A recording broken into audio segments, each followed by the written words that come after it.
Assalamualaikum warahmatullahi wabarakatuh. Apa kabar sahabat tani semuanya? Mudah-mudahan kabar baik selalu menyertai kita. Amin ya robbal alamin. Oke, pada kesempatan kali ini saya dari channel Berkah Rawit akan mereview tentang cara budidaya tanaman sayuran yang satu ini, yaitu tanaman cabai rawit. Sebelum kita menanam cabai rawit, kita perlu mengetahui apa itu manfaat cabai, dan kedua, syarat tumbuh cabai seperti apa, dan ketiga, pedoman budidayanya, keempat, pemeliharaan, dan kelima, kita harus mengetahui hama dan jenis penyakit, dan yang terakhir, kita bagaimana cara panen cabai yang baik. Oke, pada kesempatan ini yang pertama, manfaat dari cabai ini. Jenis sayuran ini banyak diusahakan karena memiliki nilai ekonomi yang sangat tinggi. Orang Indonesia yang menyukai sambal dan masakan yang pedas banyak membutuhkan cabai untuk setiap harinya. Yang kedua, syarat tumbuh tanaman cabai ini. Cabai dapat hidup pada daerah yang memiliki ketinggian antara 1200 mdpl, berarti tanaman ini toleran terhadap daratan tinggi maupun daratan rendah. Jenis tanah yang ringan ataupun yang berat, ini tak ada masalah bagi tanaman cabai ini, asalkan diolah dengan baik. Namun untuk memperoleh produktivitas yang unggul atau yang baik, sebaiknya cabai ini ditanam pada tanah yang berstruktur mah atau gembur dan kaya bahan organik. Sedangkan pH yang dibutuhkan oleh tanaman cabai ini yaitu antara 6 sampai 7. Nah, itu adalah salah satu syarat tumbuh tanaman cabai. Yang kedua, pedoman budidaya. Sebelum kita membudidayakan tanaman cabai, kita perlu tahu dulu benih cabai yang baik yang bagaimana. Benih cabai yang dapat diperoleh dari buah yang tua, bentuknya sempurna, tidak cacat, dan bebas hama penyakit.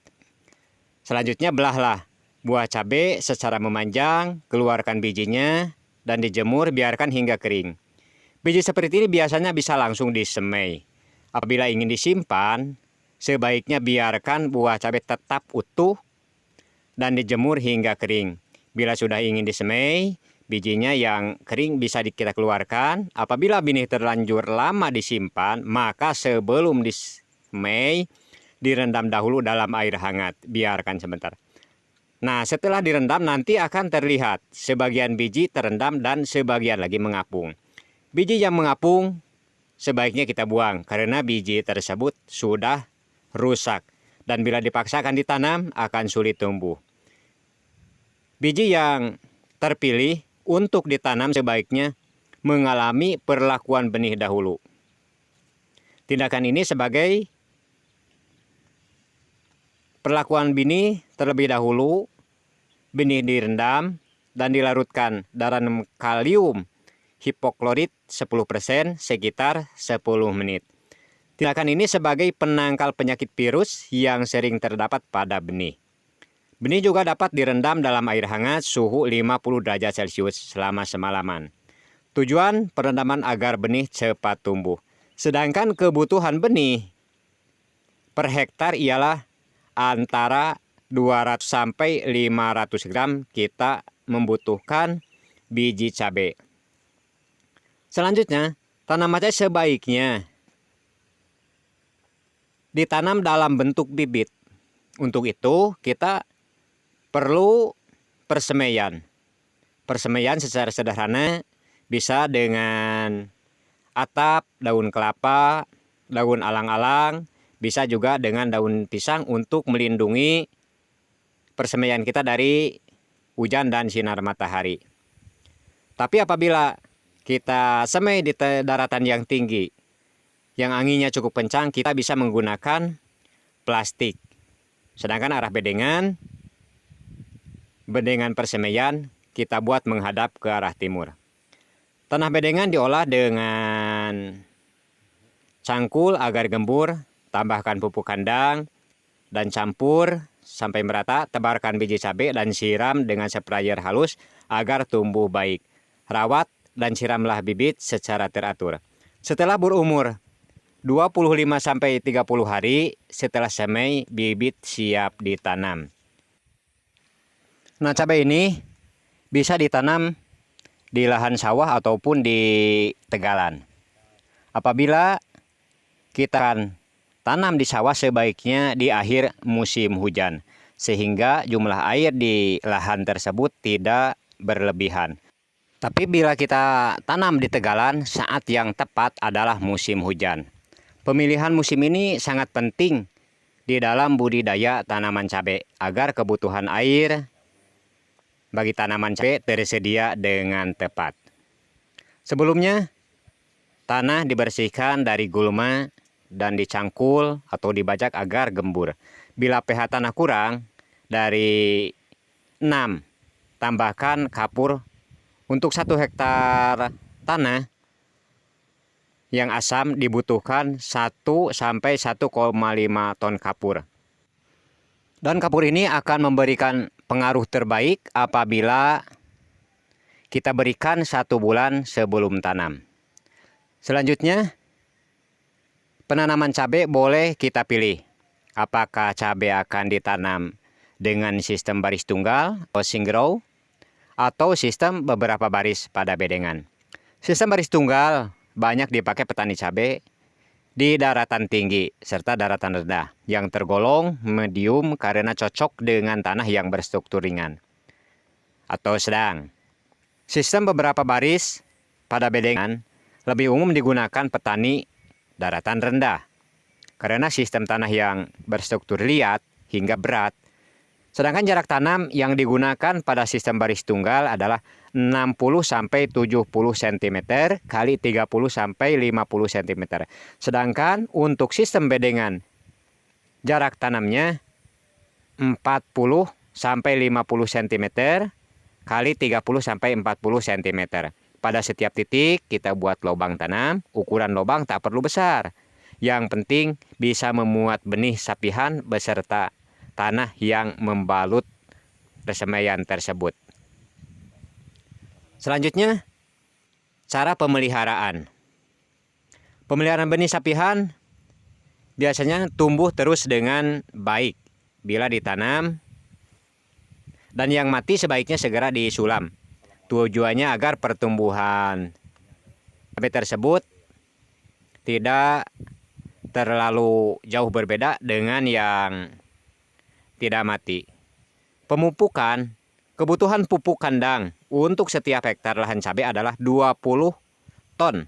Selain itu pupuk kandang, kita juga membutuhkan pupuk buatan atau pupuk kimia.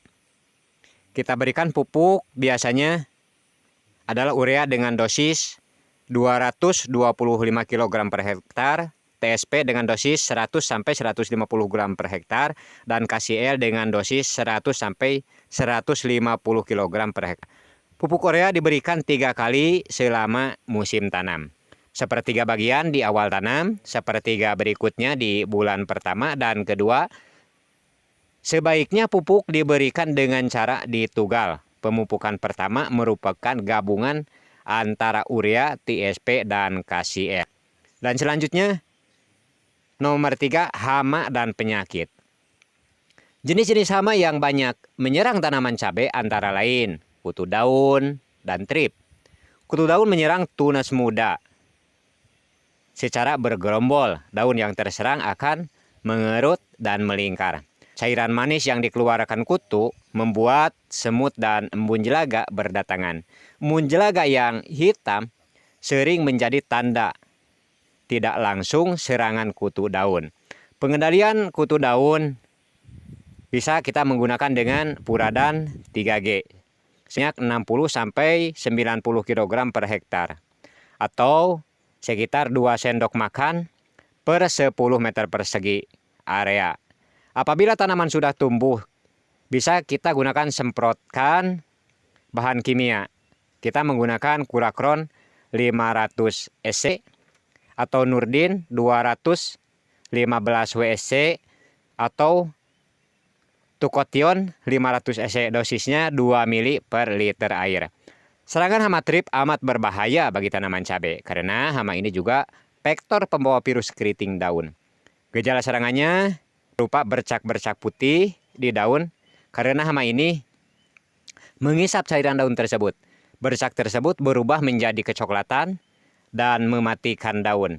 Serangan berat ditandai dengan keritingnya daun dan tunas.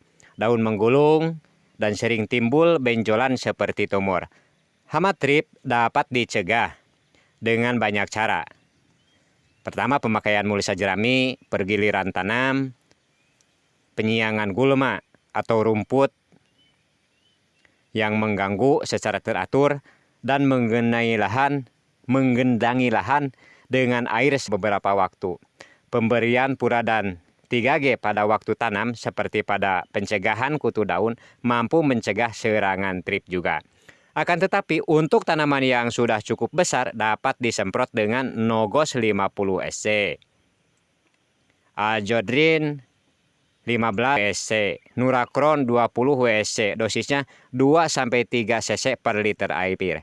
Adapun jenis-jenis penyakit yang menyerang cabai antara lain antraknos atau kita sebut patek yang disebabkan oleh cendawan, bercak daun, dan yang cukup berbahaya ialah keriting daun. Gejala serangan antraknos atau patek ialah bercak-bercak pada buah kehitaman dan membusuk kemudian rontok. Gejala serangan bercak daun ialah bercak-bercak kecil yang akan melebar. Pinggir bercak berwarna lebih tua dari bagian tengahnya. Pusat bercak ini sering robek atau berlubang. Daun berubah kekuningan lalu gugur. Serangan keriting daun sesuai dengan namanya ditandai oleh keriting dan mengerutnya daun. Tetapi keadaan tanaman tetap sehat dan segar. Selain penyakit keriting daun, penyakit lainnya juga dapat dicegah dengan penyemprotan fungisida, baik kita gunakan Ditan 45, Antrakol, Dipolan, Trimitoltoa, dan Zinpokol. Konsentrasi yang digunakan cukup 0,2-0,3%. Bila tanaman diserang penyakit keriting daun, maka tanaman dicabut dan dibakar. Sedang pengendalian keriting daun secara kimiawi masih sangat sulit. Nah, oke, sampai di situ dulu. Nanti secara rincinya dari pemilihan bibit, cara pengolahan lahan, cara pemupukan, cara pengendalian hama, dan sampai panen ada di video-video yang lain. Wassalamualaikum warahmatullahi wabarakatuh.